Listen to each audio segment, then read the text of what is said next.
Bismillahirrahmanirrahim. Alhamdulillahirabbil alamin. Wassalatu wassalamu ala asyrafil mursalin wa ala alihi wa sahbihi ajma'in.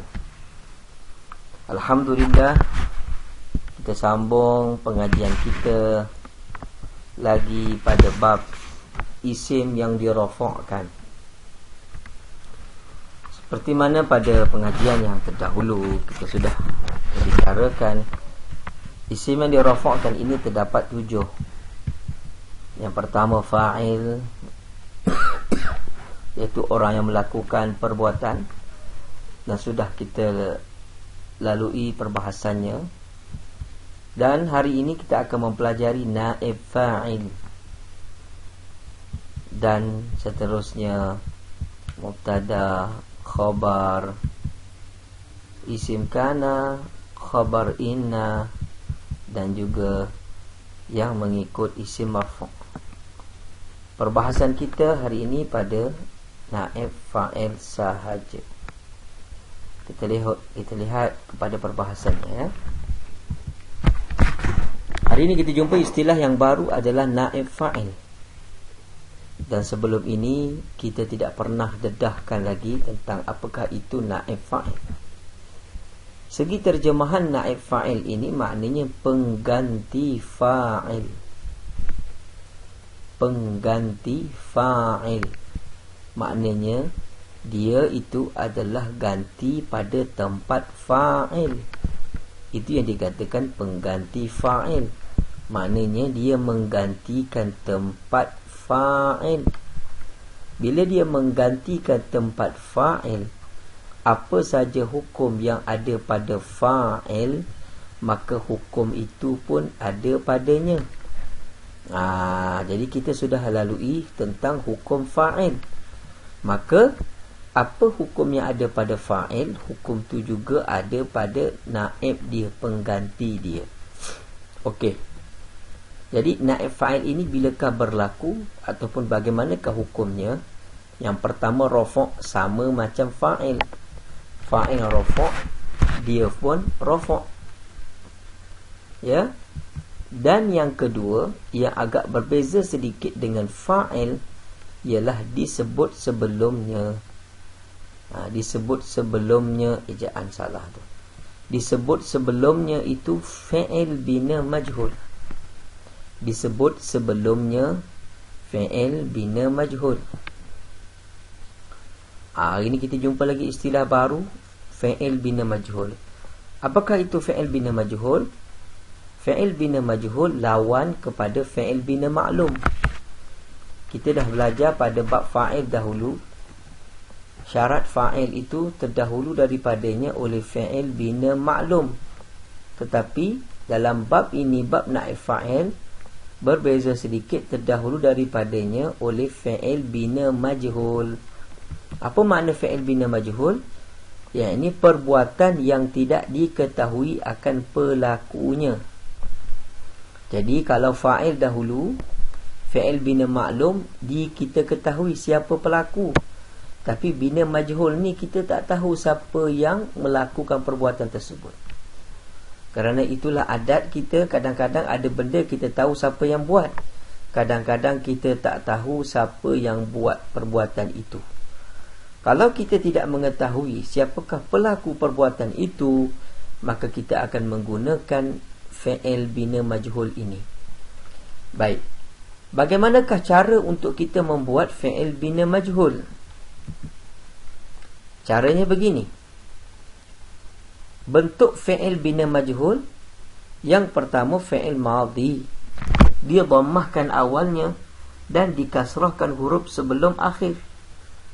Contoh, duriba. Kalau asalnya darabah, kan? Asalnya darabah. Bila dimajhulkan jadi duriba, dia dhammahkan huruf awal du dan dikasrahkan huruf sebelum akhir, iaitu ra. Didhammahkan huruf yang awal du dan dikasrahkan huruf sebelum akhir, iaitu ra. Duribah, ini fi'il madhi bina majhul dipanggil. Baik, kalau fi'il mudhari' pula, dia dhammahkan awalnya dan difathahkan huruf sebelum akhir. Awal didammahkan yud dan difathahkan huruf sebelum akhir jadi ra. Yudrabu. Kalau kita yang nak latih tasrif, bolehlah latih tasrif. Duriba, duriba, duribu, duribat, duribata, duribna, duribta, duribtuma, duribtum, duribti, duribtuma, duribtunna, duribtu, duribna. Kalau yudrabu, yudrabu, yudrabani, yudrabuna, tudrabu, tudrabani, yudrabna, tudrabu, tudrabani, tudrabuna, tudrabina, tudrabani, tudrabna, udrabu, nudrabu. Itu tasrifnya sampai akhir. Jadi macam kita dah hafal dulu daraba, daraba, kita tukarkan baris jadi duriba. Dan kita boleh latih tasrif itu sampai ke akhirnya. Yang ini dia punya poinnya, dia dhammahkan awal kalau fi'il madhi dan dikasrahkan huruf sebelum akhir. Kalau fi'il mudhari' dia dhammahkan awal dan difathahkan huruf sebelum akhir. Baik. Terjemahan bagi fi'il bina majhul ni terhadap naib fa'il itu begini cara terjemahnya. Dipukulkan akan dia. Kalau duriba tadi, duriba maknanya dipukulkan akan dia. Itu satu terjemahan. Satu lagi terjemahan, buah durian Ahmad dicuri. Ini saya buat contoh yang mudah dalam perbualan kita bercakap. Kita kata buah durian Ahmad tu kena curi. Bila orang cakap macam tu, maknanya apa? Maknanya orang yang bercakap itu tidak mengetahui siapakah si pelaku yang mencuri buah durian itu. Dia kata buah durian Ahmad kena curi ataupun dicuri. Dicuri itulah dikatakan fi'il bina majhul. Yang ini kita tidak mengetahui siapakah pelaku perbuatan tersebut.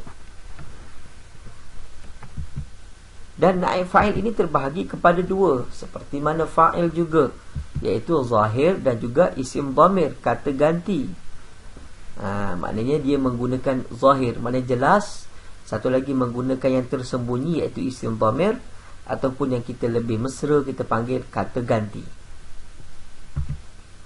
Contoh naib fa'il zahir, duriba Muhammadun, Muhammad dipukul.